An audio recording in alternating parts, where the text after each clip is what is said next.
Welcome to Guerrilla Radio. Well, last month, a curious arrest came and went in Port-au-Prince, Haiti.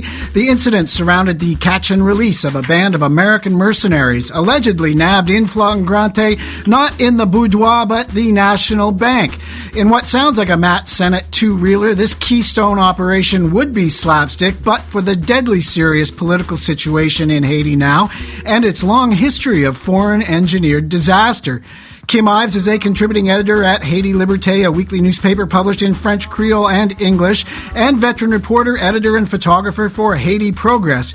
He's a past host of the WBAI radio Haitian news program L'Anbi Call, and documentary filmmaker whose projects include Bitter Cane, Haïtien Leve Canpe, and The Coup Continues, among other credits. Kim, too, is a founding member of the International Support Haiti Network and has led numerous delegations to Haiti since 1986 to investigate human rights violations, union struggles, peasant land conflicts, and state enterprise privatization campaigns. His recent article, American Mercenaries Arrested in Haiti, were part of a half-baked scheme to move $80 million on behalf of embattled president, published with The Intercept, broke the story of the hapless gang who couldn't loot straight. Kim Ives in the first half. And can any war be called just? It's a concept not questioned enough, with most people assuming wars of self-defense are clearly defensible. David Swanson is an author, activist, tireless promoter of pro-peace networks and websites, and co-founder of World Beyond War, an organization making the case for the abolition at last of that ultimate expression of human destructiveness. David Swanson refuting the just war doctrine in the second half. And Victoria-based activist and longtime Guerrilla Radio contributor Janine Bancroft will be here at the bottom of the hour with the Left Coast Events Bulletin, bringing us up to speed with some of what's good going on in and around our town in the coming week. But first, Kim Ives and a half-baked Haitian heist hitting the fan. Stick around.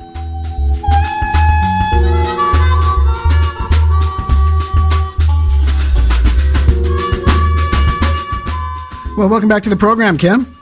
Thank you very much, Chris. Glad to be here. Well, it's my pleasure to have you, of course. Now, Kim, it's tempting to regard, as I was in the intro there, this clownish operation as low comedy, but what does it tell us about the state of things in Haiti right now?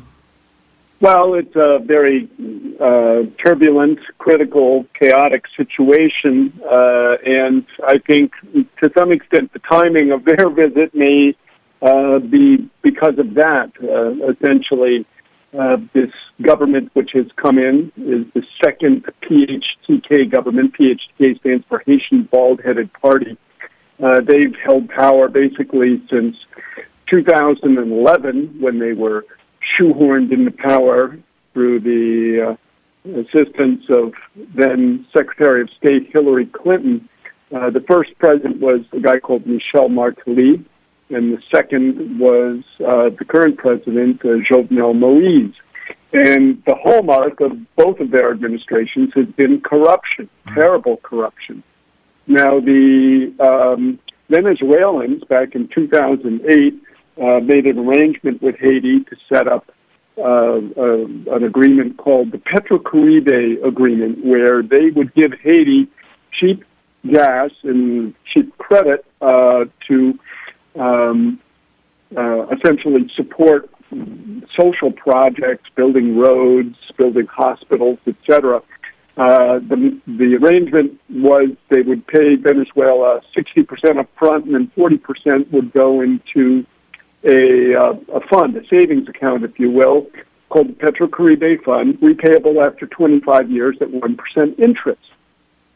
So this money, instead of going to do all these social works for the people, was embezzled or misspent or flat out stolen by primarily the Martelly government. And now the Jovenel Moïse government has been blocking investigation of it. They tried to sort of dismiss it at first.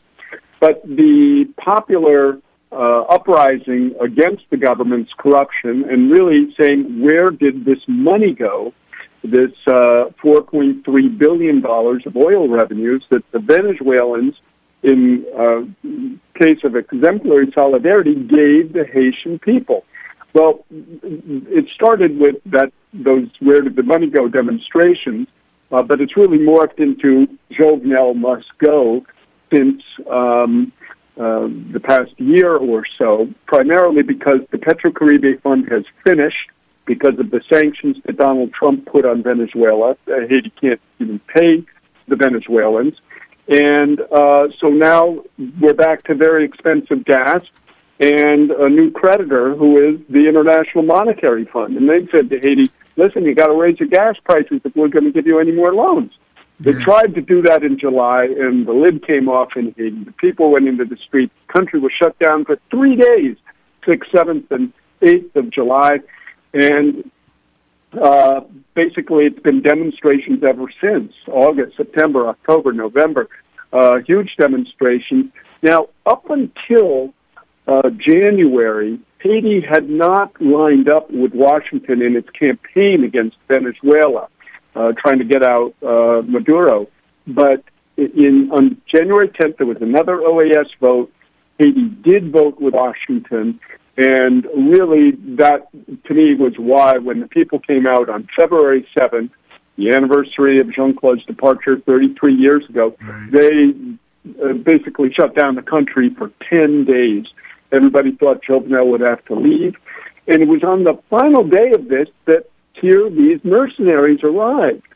It turns out there were 8 total. Most of them came on a jet, a private jet, out of Baltimore, arrived at 5 a.m. at the airport on February 16th.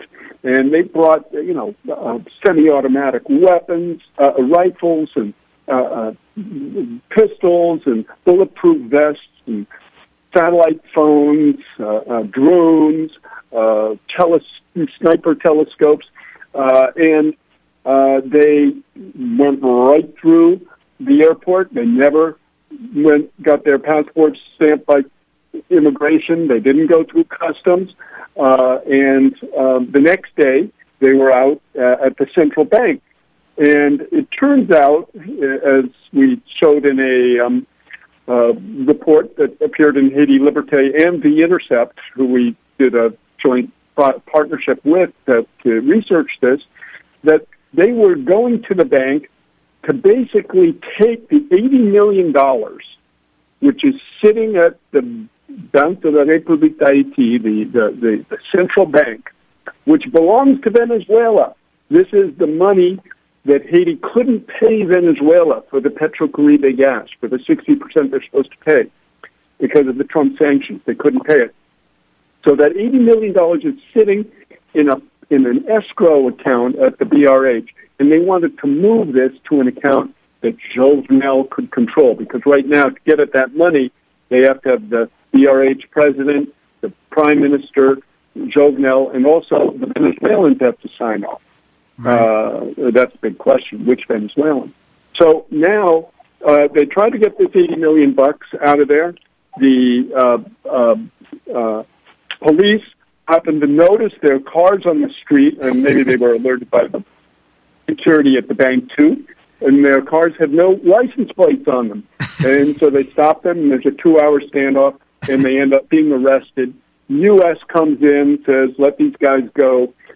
They put the pressure on Jovenel Moïse. They put the pressure on all his officials, and these guys basically walk. 3 days later, on Wednesday, they're flown back to the U.S. from Haiti, and they're never charged with anything, not from exporting weapons to Haiti without a permit, which you're supposed to do, not for coming in to Haiti with the guns, not for going through immigration without checking in, nothing. They walked away scot-free. So anyway, we're working on this case. There's more to it. There was even a second contract, which I won't go into here, which was much worse than even this grand theft that they were trying to do.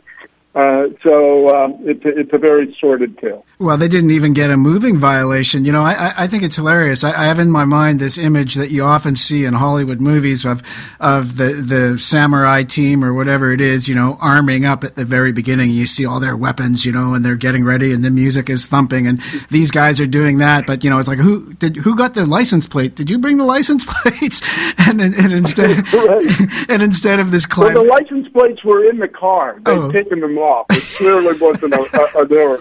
They removed them, and they found them in one of the cars. So God knows what they were up to, but they were trying to say, we're working for the president and this and that. But anyway, we don't need those stinking license plates. Well, and also with this tale, I find it just I keep going back to comedy, and I'm sure that there is a Hollywood movie in this coming down the pike. I mean, somebody's going to get rich after all, maybe.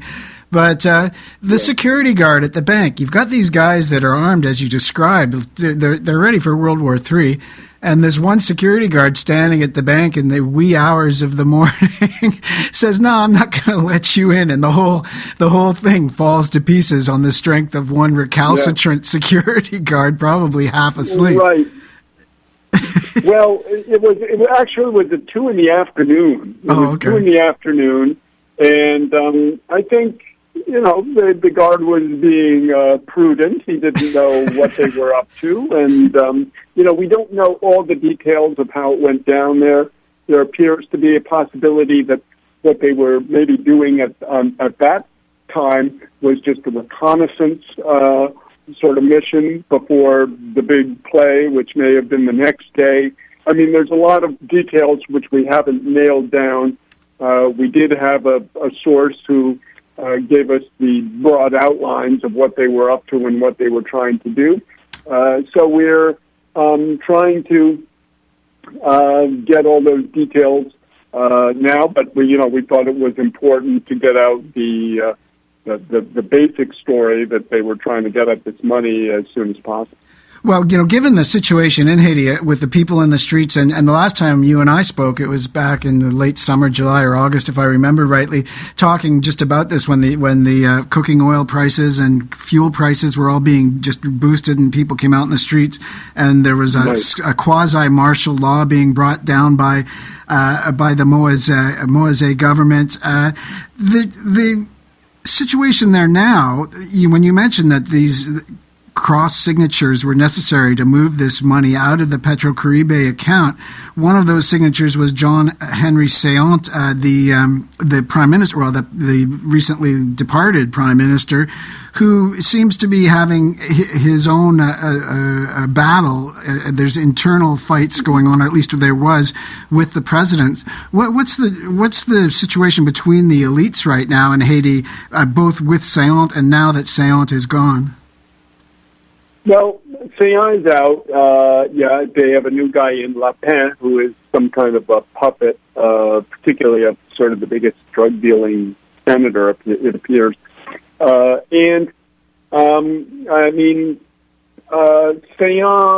was not somebody who was very beloved, shall we say, by the Haitian masses. So this was sort of an inter-ruling group struggle for power. Saillant would have become president if Jovenel had stepped down, so that was sort of his principal motivation. I don't think he was particularly principled or anything like that, but there was a sector of the opposition that was working with him. Tomorrow, on the 29th, there's supposed to be another big demonstration. Haitians usually choose anniversaries, and March 29th is the anniversary of the 1987 Constitution. So a lot of people would be out marching for that, even though there's some dissension within the opposition right now about that march. But I think the masses will turn out in pretty big numbers. So this mobilization is not going away because the situation is very impossible, really, for people to survive with the gas prices going up, with inflation just run away, with there no employment. So this means the struggles within those ruling groups between the president and I don't know what prime minister he's going to come up with now. The guy who's in there, Le Pen, is just temporary. So I think probably they'll try to get somebody with a slight oppositional color, a little bit like Saillant had.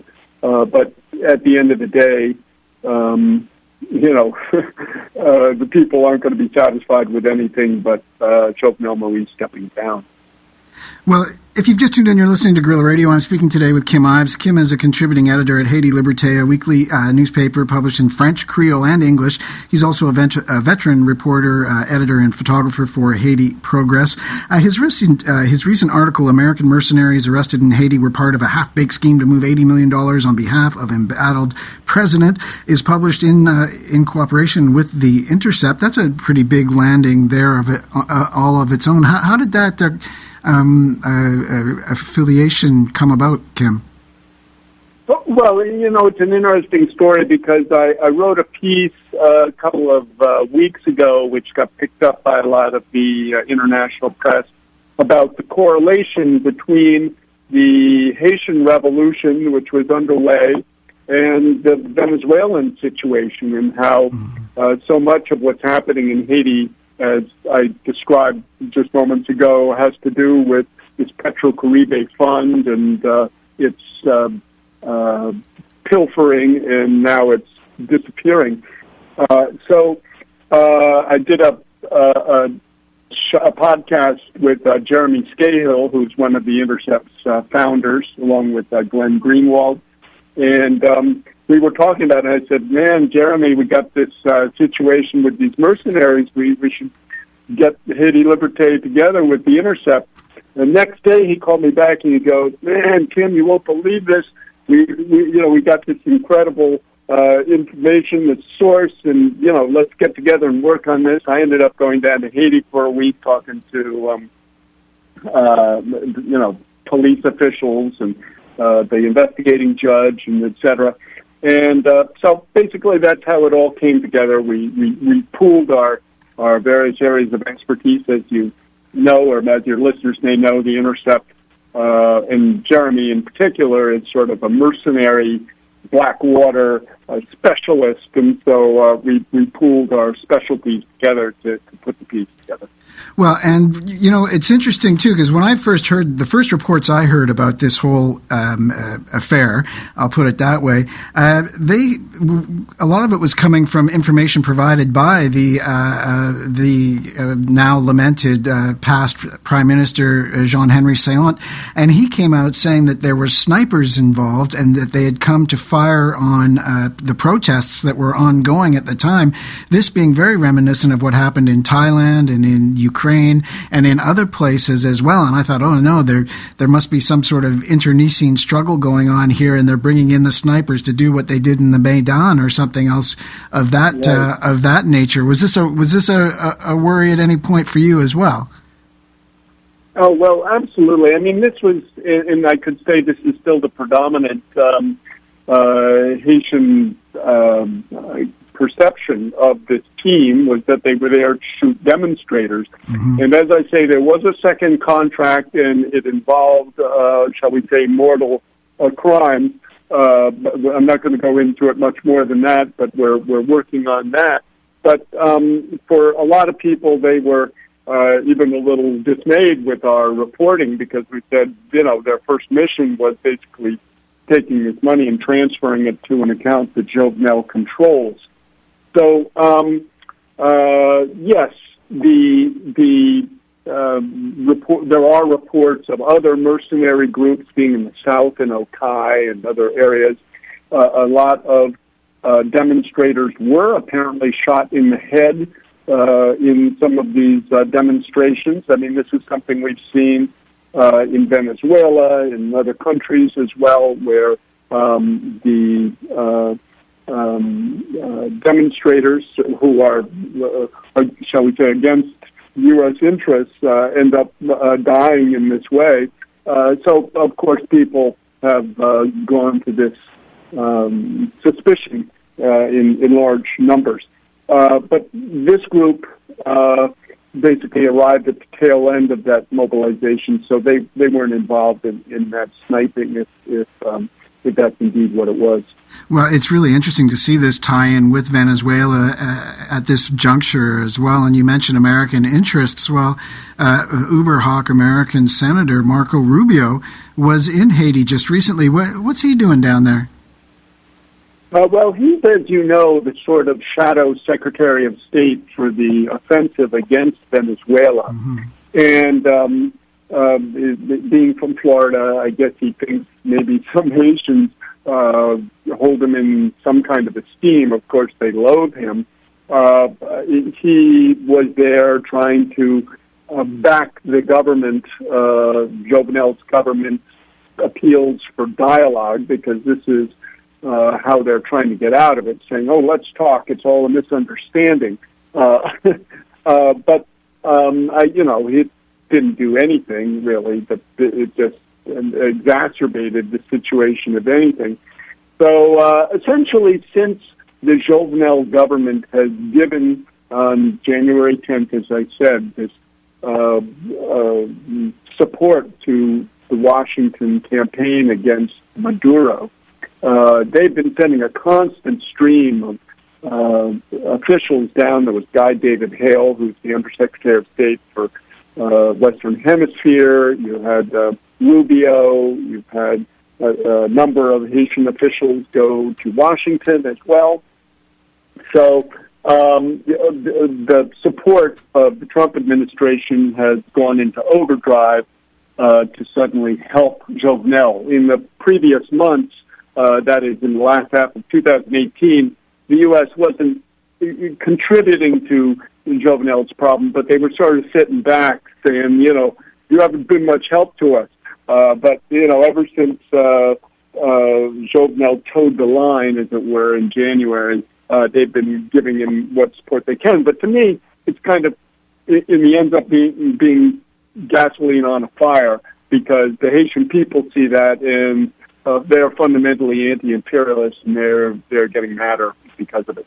Well, in the last minute or so that we've got, Kim, what's the future then for the current president? The elections are due soon, and the people are in the street ready to run him out of the country on a rail.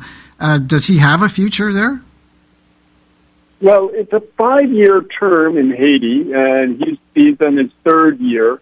That is, he came in 2017, so, he started his third year now.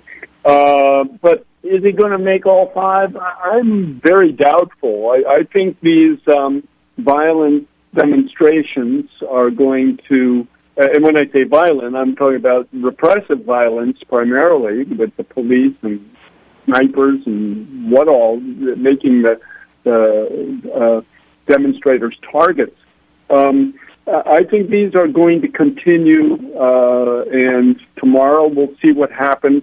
I think it's the U.S. doesn't have friends; it has interests, and I think they can see that Jovenel is wounded, he's bleeding, he's not very effective. I'm sure there is some working group at the State Department and in the U.S. Embassy in Port-au-Prince sitting down trying to find a replacement. Who are we going to plug in when Jovenel flees the country? So this is the big struggle right now, especially in the Haitian progressive left forces, to really find some kind of alternative, some organization, some coherent opposition force to really try to counter this move that the empire will be doing shortly. Well, and finally, Kim, you said you're going to follow up with another piece. Is that in association with The Intercept as well? Yes, yeah. We're both Haiti Liberté and The Intercept. We're very happy with our collaboration. Matthew Cole, my co-author on this, fantastic national security reporter. We're both working on it with actually an even broader swath of collaborators. So hopefully we'll get more information on this dossier out soon. Well, we'll all be on tenterhooks, and I'm still waiting for the movie, too. I think it'll be a blockbuster. Thanks a lot, Kim, for coming on the show and telling us about it today, eh?